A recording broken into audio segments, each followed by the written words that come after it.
Himalaya Quista Pro has superior protein whey.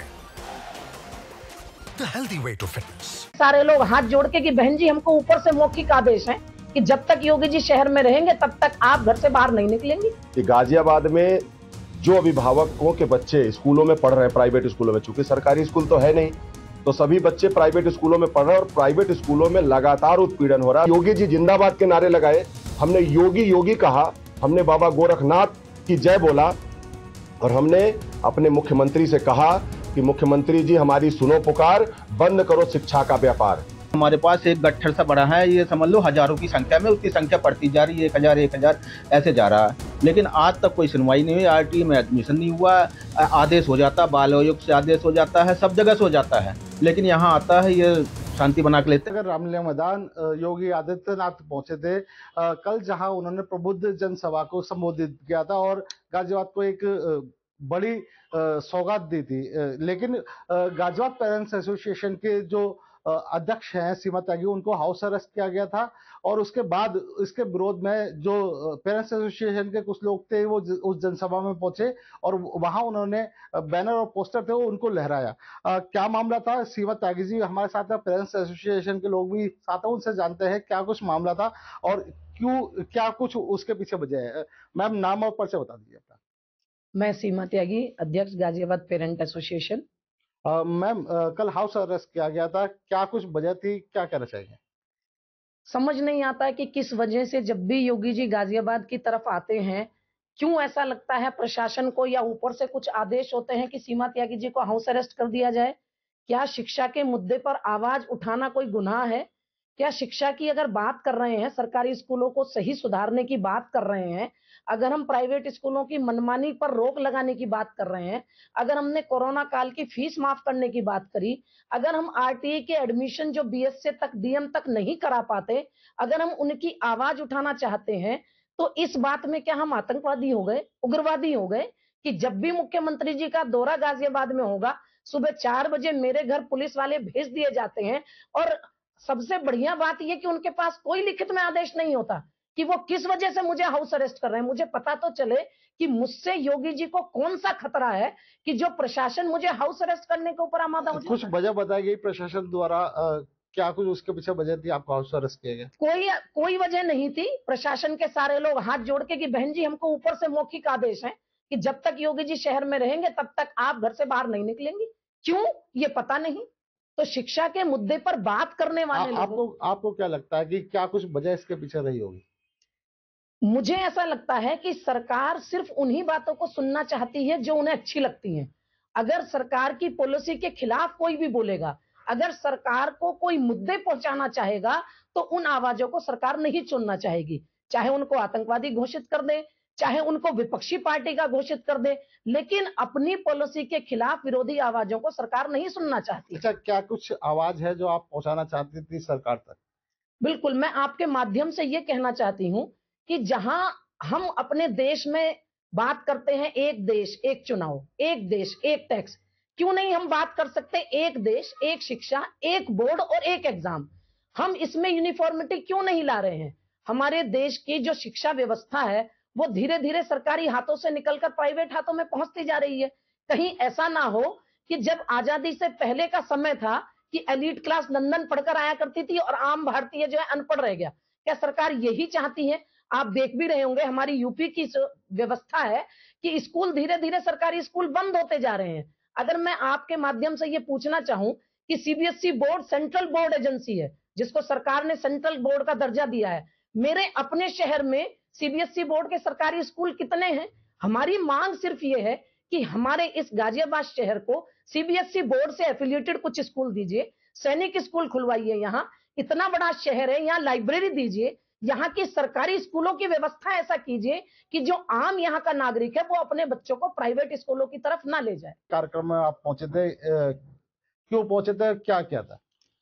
दरअसल में देखिए, लगातार हम अभिभावकों की अनदेखी सरकार के द्वारा की जा रही है। लगातार 10 वर्षों से हम इस लड़ाई को लड़ रहे हैं कि गाजियाबाद में जो अभिभावकों के बच्चे स्कूलों में पढ़ रहे हैं, प्राइवेट स्कूलों में, चूंकि सरकारी स्कूल तो है नहीं, तो सभी बच्चे प्राइवेट स्कूलों में पढ़ रहे हैं और प्राइवेट स्कूलों में लगातार उत्पीड़न हो रहा है फीस के माध्यम से और ड्रेस के माध्यम से और भी न जाने कितनी जो है चीजों को लेकर के प्राइवेट स्कूल अभिभावकों को का उत्पीड़न करता चला रहा है। इन्हीं सभी चीजों को लेकर के हम लगातार संघर्ष कर रहे हैं। लेकिन जब भी हम अपने मुखिया से बात करना चाहते हैं, या तो हमें हाउस अरेस्ट कर दिया जाता है, या तो हमारे ऊपर किसी प्रकार का एलिगेशन लगा दिया जाता है। जैसे बहन जी ने बताया, हमने कल इसलिए जाकर के उस सभा में हमने कोई विरोध नहीं किया था। हमारे लिए योगी जी हमारे मुखिया हैं, हमारे मुख्यमंत्री। हम अपनी बात पहुंचाने गए थे, और अब उसको कोई संज्ञा दे दे कि हम विरोध कर रहे थे, या हमने कोई बैनर लहराया, हमने कोई झंडा लहराया, हमने उनको कोई झंडा दिखाया, ऐसा कुछ नहीं था। हमने योगी जी जिंदाबाद के नारे लगाए, हमने योगी योगी कहा, हमने बाबा गोरखनाथ की जय बोला, और हमने अपने मुख्यमंत्री से कहा कि मुख्यमंत्री जी हमारी सुनो पुकार, बंद करो शिक्षा का व्यापार। यह हमने कहा, शिक्षा को व्यापार नहीं बनाया जा सकता, शिक्षा को दुकानों पे बेचा नहीं जा सकता। इस आवाज को लेकर के गाजियाबाद पेरेंट एसोसिएशन उस सभा में गई थी, लेकिन हमारी आवाज को मुख्यमंत्री जी तक न पहुंचने देने में कहीं क्या प्रशासन ने कोई बातचीत करी उसके बाद आपसे? जिला प्रशासन ने से हम बच के ही गए थे। वहां पे जिला प्रशासन का बस चलता तो हमें जाने नहीं देते, क्योंकि उसका जीता जाता प्रमाण यह है कि यहाँ हमारे जीपीए के ऑफिस में भी सुबह 2 जिप्सी आई थी, और उन्हें हम नहीं मिल पाए, इसलिए वो यहां से चले गए, और हमारे अध्यक्ष के घर पे भी वो गए, और ये वहां मिल गए, इनको हाउस अरेस्ट कर दिया गया। लेकिन हम जब सभा में पहुंचे तो हमें जिला प्रशासन के लोग जो थे वो उन्होंने हमको देखा नहीं। अगर देखे होते तो हमें जाने ही नहीं देते। कहीं ना कहीं हमारे मुख्यमंत्री जी से न मिलने देने में यहाँ का जिला प्रशासन सबसे ज्यादा दोषी है। कुछ और लोगों से भी बात कर लेते हैं। क्या कुछ वजह थी, क्या कुछ मांगे थी? एक महिला भी वहां पहुंची थी। मैम, नाम और परिचय बताइए। मेरा नाम साधना सिंह है और मैं जीपीए से ताल्लुक रखती हूँ। मैम, किस लिए पहुंचे थे यहाँ सभा में? हमारी कुछ डिमांड थी, एक देश एक शिक्षा की डिमांड थी, और प्राइवेट स्कूल में जो फीस का मुद्दा चल रहा था उसको लेकर हम लोग वहां पर गए थे। लेकिन हम लोग ऐसा कोई विरोध नहीं जता रहे थे। हम सीधा माननीय योगी जी से ये कह रहे थे कि हमारी ये मांगे हैं, आप इनको पूरा कीजिए, जो कि हर प्राइवेट स्कूल में जरूरत से ज्यादा फीस है, और प्राइवेट स्कूल जो है हम लोगों के कमाई पे बहुत ज्यादा जोर डालता है। तो हम सारे वहां पर इसी विरोध को लेकर गए हुए थे, और माननीय योगी आदित्यनाथ जी से ये रिक्वेस्ट कर रहे थे कि सर प्राइवेट स्कूल है उसका वैसायीकरण बंद करें।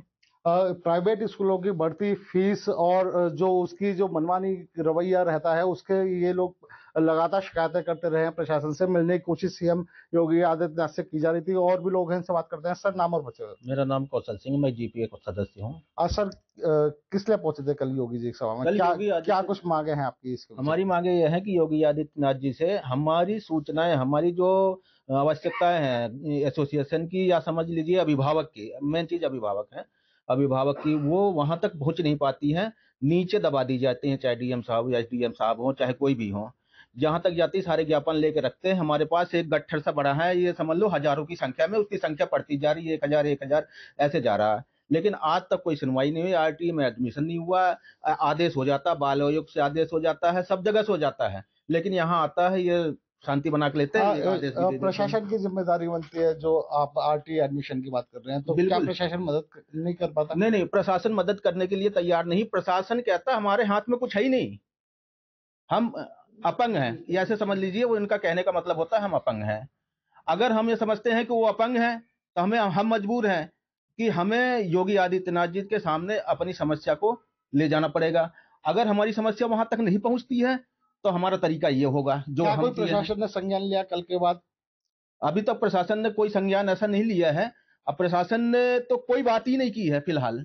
आगे क्या होगा क्या नहीं होगा, प्रशासन चुप्पी साधे रहे। हमारे साथ पहले भी हुआ है, बाद में मुकदमे ठोक देते हैं। ये क्या करेंगे क्या नहीं करेंगे वो तो उनकी मर्जी है, वो क्या करेंगे। पर हमने जो किया वो जरूरी है और आगे भी होता रहेगा। इसलिए होता रहेगा कि जब तक हमारी बात मुखिया तक नहीं पहुंचती है ये समस्याएं बनी रहेंगी और हम आगे करते रहेंगे जब तक ये समस्या का समाधान नहीं होता।